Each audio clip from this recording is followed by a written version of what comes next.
Doctor के सभी पद रिक्त हैं। सबसे पहले मैं बिछेवाड़ा की बात करूंगा, जो हाईवे पे पड़ता है, सीएससी है, यहाँ पर 7 पद स्वीकृत हैं और सातों पद रिक्त हैं। और पिछली सरकार में हमारी सरकार ने ट्रोमा सेंटर खोला था, स्वीकृत किया था, बजट भी अलॉट हो गया, लेकिन आज तक उस ट्रोमा सेंटर का कोई अता पता नहीं है। और उस सीएससी में रात को तो ठीक है, दिन को भी डॉक्टर नहीं मिल रहे, तो वहां की जनता, आम जनता परेशान है। ये डबल इंजन की सरकार क्या कर रही है? हमारे एक इंजन की सरकार अच्छा काम कर रही थी, ये खाली डबल इंजन की नाम की सरकार रह गई है।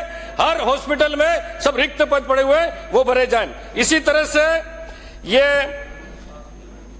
सीएससी पाल देवल में 6 पद स्वीकृत हैं और 2 पद ही खाली भरे हुए हैं, 3 पद रिक्त हैं। इसी तरह से सीएससी गामड़ी हाड़ा, इसमें 5 पद स्वीकृत हैं, 5 पद रिक्त हैं। माननीय मंत्री महोदय, आप जवाब दें तब कि ये रिक्त पद कब भरेंगे। इसी तरह से उप कनिष्ठ विशेषज्ञ सामान्य चिकित्सालय डूंगरपुर में 71 पद स्वीकृत हैं और भरे कितने? 5, 66 पद खाली है। वरिष्ठ चिकित्सा अधिकारी 30 पद स्वीकृत है, तो इसमें 10 भरे, 20 पद खाली हैं। चिकित्सा अधिकारी 143 पद और भरे कितने? 83 और 60 पद खाली हैं।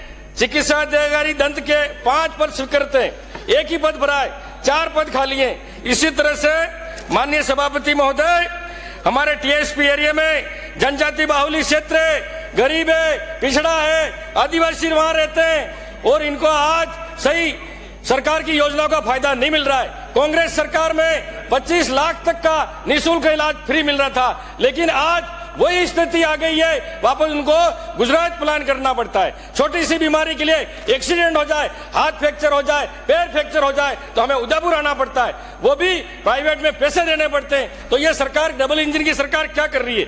मैं माननीय सभापति महोदय ये कहना चाहूंगा कि हमारे क्षेत्र में जो झोला छाप डॉक्टर ज्यादा हो गए, वो गरीबों को लूट रहे हैं, लेकिन अधिकारियों को कमीशन मिल रहा है, इसलिए वो झोला छाप डॉक्टरों पे कार्रवाई नहीं कर रहे। मंत्री जी, उन झोला छाप डॉक्टरों के खिलाफ कार्रवाई करें, जो रिक्त पद है उनको भरा जाए। और इसी तरीके से माननीय सभापति महोदय, सीएससी ना भूल नहीं गया हूं, हमारे ये नहीं बैटरी कोई लेट नहीं उठ रही है। माननीय सभापति महोदय, ट्रोमा सेंटर की बात, पीएचसी सीएससी जो खोली, जो हमारी सरकार ने, लेकिन इनकी सरकार ने खाली नाम बदलने का काम किया। जब मोदी जी जो थालियां बजा रहे थे, मोमबत्ती लगवा रहे थे, ढोल बजवा रहे थे, लेकिन कांग्रेस सरकार ने, गहलोत सरकार ने रात दिन एक कर भीलवाड़ा मॉडल बनाया, किसी को भूखा नहीं सोने दिया। ये काम किया है, कांग्रेस ने किया है। आज सोनोग्राफी की स्थिति क्या है? सोनोग्राफी में लोग वहां इलाज कराने जाता है, सोनोग्राफी कराने जाता है, लाइन में कतार लगती है और उसकी सोनोग्राफी मरीज की 7-7 दिन बाद हो रही है और डॉक्टर भी मिल नहीं रहे समय पर। डॉक्टर आज अपने जो पर्सनल क्लिनिक खोले हुए हैं वहां पर बैठते हैं, मरीजों को नहीं देखते हैं। तो मैं माननीय मंत्री महोदय कहना चाहता हूं कि उन डॉक्टरों के खिलाफ भी कार्रवाई करें, गरीब को सही समय पर उनका इलाज मिल सके। माननीय सभापति महोदय, मैं आपसे आग्रह करना चाहूंगा कि हमारे जब कोरोना के काल में गहलोत सरकार ने ऑक्सीजन की जरूरत थी, तब ऑक्सीजन प्लांट की व्यवस्था की थी और हमारे वहां पर प्रसूता को आज भी रास्ते में ही डिलीवरी हो जाती है, समय पर वहां डॉक्टर नहीं मिलता है। और जो क्वार्टर बने हुए हैं सीएससी पीएचसी के, वहां पर डॉक्टर रहते ही नहीं रात को, तो वो क्वार्टर किस बात के बने हुए हैं? आप आदेश करें कि वहां पर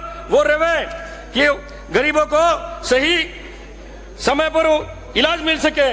माननीय सभापति महोदय, इसी तरह से घाटी में डूंगरपुर शहर में हमारी सरकार ने पीएचसी खोली थी, एक प्राइवेट भवन में चल रही है, लेकिन आज तक मंत्री महोदय जी उस भवन का बजट भी हमने दे दिया, लेकिन आज तक वो पीएचसी नहीं बनी है। तो आप हमसे ऐसा वेर क्यों रखना चाहते हैं? क्या आप बताएं आपके बाद में कि कब तक बनाएंगे आप? घाटी की पीएचसी, वहां के लोग तरस रहे हैं, और पुराना अस्पताल है, इसमें भी कोई व्यवस्था नहीं है, किसी प्रकार की व्यवस्था नहीं है।